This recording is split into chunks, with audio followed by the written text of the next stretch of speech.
সকল দর্শককে শুভ সকাল সহ আমি হ্যালো মালদা থেকে অনুরোধ করি যে আপনারা হ্যালো মালদা চ্যানেলটি সাবস্ক্রাইব করবেন এবং পাশে থাকা ঘণ্টাটি অন করবেন ও লাইক শেয়ার এবং কমেন্ট করবেন। আসছি সংবাদে। বাতিল চাকরি হতেই একই কাণ্ড। টাকা ফেরত চেয়ে তৃণমূল নেতাদের বাড়ির সামনে ভিড়, ধাক্কাধাক্কি।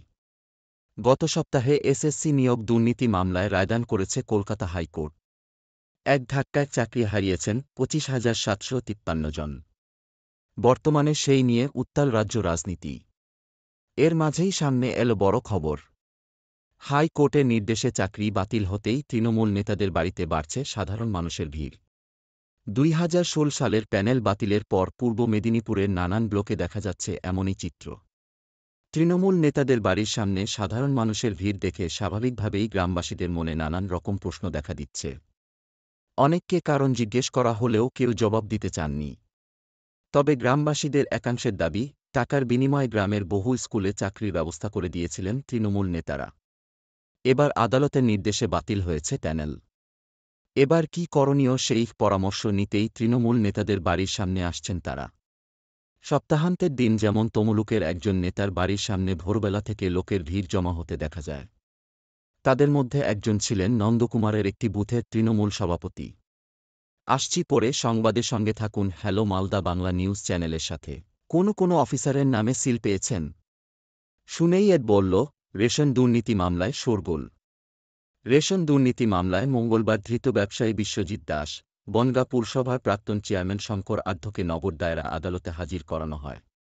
ওদিকে ভার্চুয়ালি হাজির করানো হয় রাজ্যের প্রাক্তন মন্ত্রী জ্যোতিপ্রিয় মল্লিক, ঘনিষ্ঠ ব্যবসায়ী বাকিবুর রহমানকে। এই বাকিবুরের সূত্র ধরেই গত অক্টোবর মাসে গ্রেফতার হয়েছিলেন জ্যোতিপ্রিয়। এদিন মামলার শুনানিতে আদালতের প্রশ্নের মুখে পড়ে এনফোর্সমেন্ট ডিরেক্টরেট।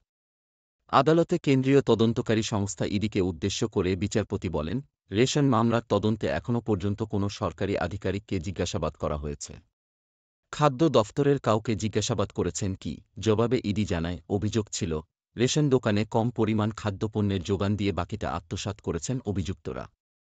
ইডির দাবি, ডিস্ট্রিবিউটরদের সঙ্গে কথা বলে খাদ্যপণ্য কম সরবরাহ করার কথার এই বিষয়টি সামনে আসে। খাদ্যপণ্যের যোগান কম দেওয়ার অভিযোগ যে সত্যি, তা ইতিমধ্যেই আদালতে মেনে নিয়েছেন তদন্তকারী অফিসার। আসছি পরে সংবাদের সঙ্গে থাকুন হ্যালো মালদা বাংলা নিউজ চ্যানেলের সাথে। ফের দাম কমল ওপো সিলিন্ডারের। আজ থেকে আরও সস্তায় পাবেন রান্নার গ্যাস। কলকাতায় কত পড়বে? লোকসভা ভোটের মাঝেই দারুণ সুখবর। মে মাসের প্রথম দিনে এক ধাক্কায় অনেকটাই দাম কমল রান্নার গ্যাসের। আজ ১ মে থেকে রান্নার গ্যাসের সিলিন্ডার কিনতে আগের থেকে বেশ কিছুটা কম টাকা খরচা করতে হবে গ্রাহকদের। মঙ্গলবারই ইন্ডিয়ান অয়েলের তরফে জানানো হয়েছে, কলকাতায় সিলিন্ডারটি দাম ১ লাফে কমেছে ২০ টাকা অপ। কেবল মহানগরীই নয়, দিল্লি, মুম্বই, চেন্নাইয়ের মতো শহরেও কমেছে এলপিজি রান্নার গ্যাস। দেখে নিন কলকাতা সহ একাধিক জায়গায় কত হল নতুন গ্যাসের মূল্য। ১ মে থেকে কলকাতার বাজারে ১৯ কেজি বাণিজ্যিক গ্যাস সিলিন্ডারের দাম কমে হল ১,৮৫৯ টাকা। আগে যা ছিল ১,৮৮৯ টাকা। রাজধানী দিল্লিতে ১৯ কেজি বাণিজ্যিক গ্যাস সিলিন্ডারের দাম হয়েছে ১,৭৪৫.৫ টাকা। গত এপ্রিল তা ছিল ১,৭৬৮.৫ টাকা। অর্থাৎ কমেছে ১৯ টাকা। ইন্ডিয়ান অয়েলের তথ্য অনুযায়ী, মুম্বইয়ে ১৯ কেজি বাণিজ্যিক গ্যাস সিলিন্ডার কিনতে বর্তমানে দিতে হবে ১,৬৯৮.৫ টাকা। এপ্রিলে যা ছিল ১,৭১৭.৫ টাকা। আসছি পরে সংবাদের সঙ্গে থাকুন হ্যালো মালদা বাংলা নিউজ চ্যানেলের সাথে। ফের একটি বড় চুক্তি টাটা গ্রুপের। ৮৩৫ কোটি টাকায় কেনা হল এই কোম্পানির ১০% শেয়ার। এবার একটি অত্যন্ত গুরুত্বপূর্ণ আপডেট সামনে এসেছে। এই প্রসঙ্গে প্রাপ্ত তথ্য অনুযায়ী জানা গিয়েছে যে টাটা সন্সের তরফে গ্রুপের আরেকটি কোম্পানিতে শেয়ার বৃদ্ধি করা হয়েছে। মূলত টাটা সন্স সিঙ্গাপুরের ইনভেস্টমেন্ট কোম্পানি থেমেসেকের কাছ থেকে ১০% শেয়ার কিনে টাটা প্লেতে তার অংশীদারিত্ব বাড়িয়েছে। এই চুক্তির পরে টাটা প্লেতে টাটা গ্রুপের শেয়ার বেড়েছে ৭০%। মিডিয়া রিপোর্ট অনুসারে এই চুক্তিটি প্রায় $১০০ মিলিয়ন, ৮৩৫ কোটি টাকা সম্পন্ন হয়েছে। তথ্য প্রযুক্তি মন্ত্রককে জানানো হয়েছে। উল্লেখ্য যে, টাটা প্লে নিয়ম অনুযায়ী তথ্য ও সম্প্রচার মন্ত্রকের কাছে এই পরিবর্তন সংক্রান্ত তথ্য দিয়েছে। প্রসঙ্গত উল্লেখ্য যে, টাটা প্লে হল বিনোদন সেক্টরে টাটা গ্রুপের এমন একমাত্র ব্যবসা, যা সরাসরি গ্রাহকের সাথে সংযুক্ত। এর মূল্য ধরা হয়েছে প্রায় $1 বিলিয়ন। এটি দেশের বৃহত্তম ডিটিএইচ কোম্পানি এবং এর গ্রাহক সংখ্যা 21 মিলিয়ন। এরপরে টাটা প্লেতে টাটা গ্রুপের অংশীদারিত্ব এখন 70% এবং বাকি 30% ওয়াল্ট ডিজনির কাছে রয়েছে। ডিজনি টাটা প্লেতে 20% শেয়ার পেয়েছে। রিপোর্ট অনুযায়ী টাটা ডিজনির সাথে তার শেয়ার কেনার জন্য আলোচনা করছে। আসলে ডিটিএইচ ব্যবসা ডিজনির মূল ব্যবসা থেকে আলাদা, তাই এটি থেকে বেরিয়ে আসার পরিকল্পনা করছে।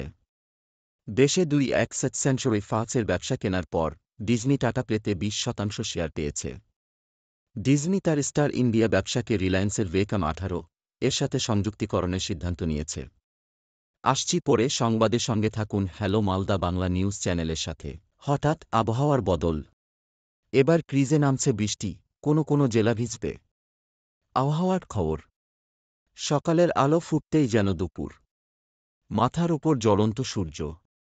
দিনভর অসহ্য গরম, রাতেও স্বস্তি নেই।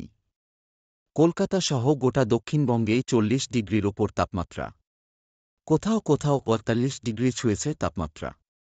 তীব্র তাপপ্রবাহে বিপর্যস্ত জনজীবন। তবে এর মধ্যেই এল বৃষ্টির সুখবর। চলতি সপ্তাহেই বিক্ষিপ্তভাবে বৃষ্টি হতে পারে দক্ষিণবঙ্গের একাধিক জেলায়। ঝড়ের সম্ভাবনাও রয়েছে বলে জানিয়েছে আবহাওয়া দপ্তর। গতকাল কলকাতার সর্বোচ্চ তাপমাত্রা ছিল 43 ডিগ্রি সেলসিয়াস। গত 70 বছরের ইতিহাসে এপ্রিল মাসে রেকর্ড গরম। মঙ্গলবারও দেশের উষ্ণতম শহর ছিল পশ্চিম মেদিনীপুরের কলাইকুণ্ডা।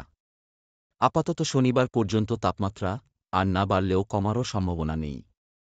আবহাওয়া দপ্তর জানিয়েছে, আজ এবং আগামীকাল কলকাতাসহ দক্ষিণবঙ্গের সব জেলায় তীব্র তাপপ্রবাহের সতর্কতা জারি করা হয়েছে। বৈশাখ মাসের প্রায় শেষের দিকে এসে অবশেষে কালবৈশাখীর পূর্বাভাস দিয়েছে আবহাওয়া দপ্তর।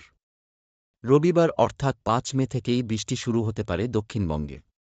চলতে পারে টানা 3 দিন, যার জেরে দক্ষিণবঙ্গে তাপমাত্রা কমতে পারে এমনটাই পূর্বাভাস দেওয়া হয়েছে। আসছি পরে সংবাদের সঙ্গে থাকুন হ্যালো মালদা বাংলা নিউজ চ্যানেলের সাথে। এখন ধরে হ্যালো মালদা থেকে বাংলা সংবাদ দেখার জন্য অশেষ ধন্যবাদ সকলকে। সর্বশেষে চ্যানেলটি সাবস্ক্রাইব করবেন এবং বেলঘণ্টাটি অন করবেন। লাইক, শেয়ার এবং কমেন্ট করতে ভুলবেন না। সংবাদ আপাতত এখানে শেষ করা হলো।